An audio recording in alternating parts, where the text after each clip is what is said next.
Hi, I'm Jessica, and today I'm talking with PRT Guru Peter Muller about urban transportation.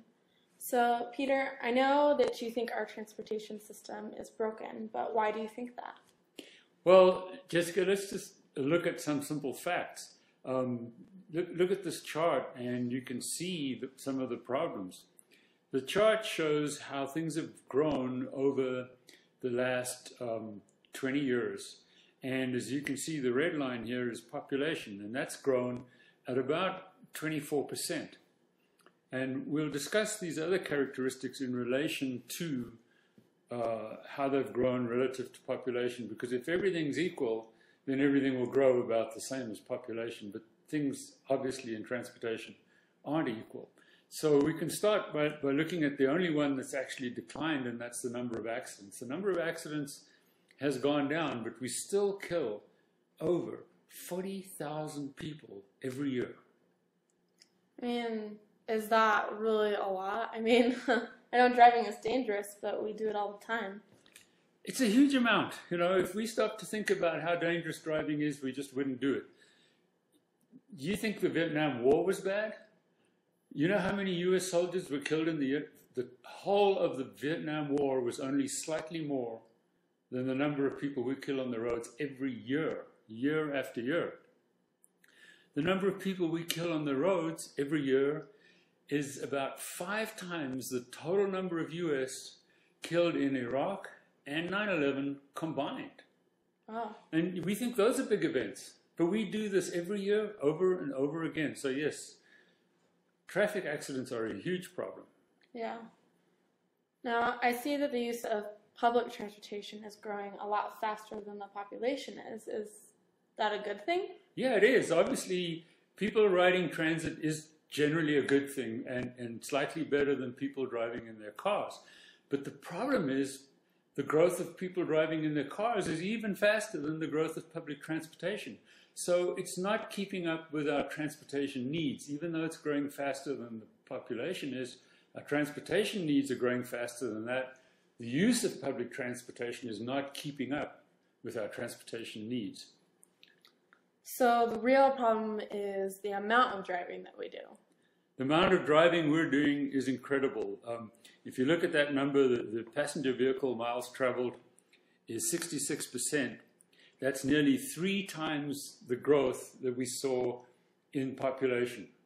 So it is a problem. And it's a problem not just for the common things that people think about, which is mostly congestion, accidents, and foreign oil use. Driving is a problem for other reasons too. Have you ever thought about how many parking spaces your car needs? You have a space at home, you have a space at work.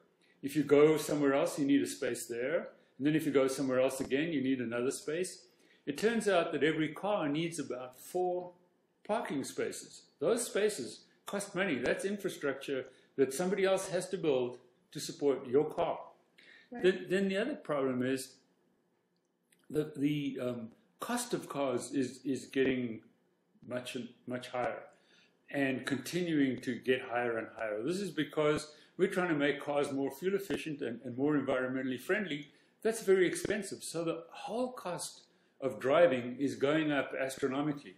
We need to rethink what the cost of driving is, not only to us individually, but also to society. Now, I know there's a lot of talk about congestion, and I'm not surprised to see that that's increasing since the population is also increasing. Yeah, congestion is growing about twice as fast as the population is growing. So that is a major problem, and it's one that a lot of people are focused on. For some reason, it's more sexy to talk about congestion than accidents. There are many people who argue that accidents cost society as much or more than congestion. You wouldn't think so by what you read in the newspaper. But the numbers are horrifying. Congestion wastes about 3.5 billion man-hours every year. Now, I know logistics costs are skyrocketing, but what do logistics costs mean? What is logistics? Logistics is kind of logistics is moving goods, so it's the cost of moving goods. It's all the big trucks and things that you see on the road. The cost of doing that is becoming more and more expensive.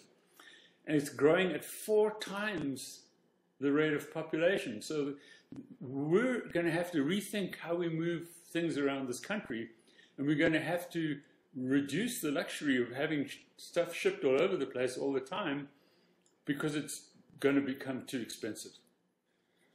Now, none of this really sounds too good for the climate change. Now, how is that being impacted? Well, transportation currently contributes about 34% of all greenhouse gas emissions. That's a huge proportion. So transportation alone is responsible for 1/3 of all greenhouse gas emissions. And the problem is that it's growing. Transportation has accounted for 47% of the increase in US greenhouse gas emissions since 1990. So this is a growing, significant problem. In order to change it, we need to do 2 things. We need to not only reduce the energy we use, but we also need to change the source of that energy. So we need to get away from non-renewable carbon fuels, and at the same time, we need to become more energy efficient. So is the answer for all of this to have people start using trains and buses? You would think so. Most people think so. But the fact is that the trains and buses use about the same amount of energy per passenger mile as cars. This is a statistic from the US Department of Transportation. I did not make this up. It's true. Now, in some areas where you have high usage of trains and buses, like New York City and their underground and so on, it is more efficient. But in most areas, trains and buses run around empty most of the day. It's very inefficient. Now, oftentimes transit does use alternate sources of energy. So in that aspect, it is good. But even if it was way better, the problem is the level of service is so bad, people just don't want to use transit. So think about it. What if you didn't have to wait for transit? You always got a seat, and it took you where you wanted to go without stopping. It kind of sounds like it's from the Jetsons or something. Well, almost, but it's called Personal Rapid Transit, PRT, and that's what we're talking about here, and it's been around in this country for over 30 years. It really can attract drivers from their cars because it has a very high level of service. You don't have to wait for a ride, and it goes where you want to go non-stop.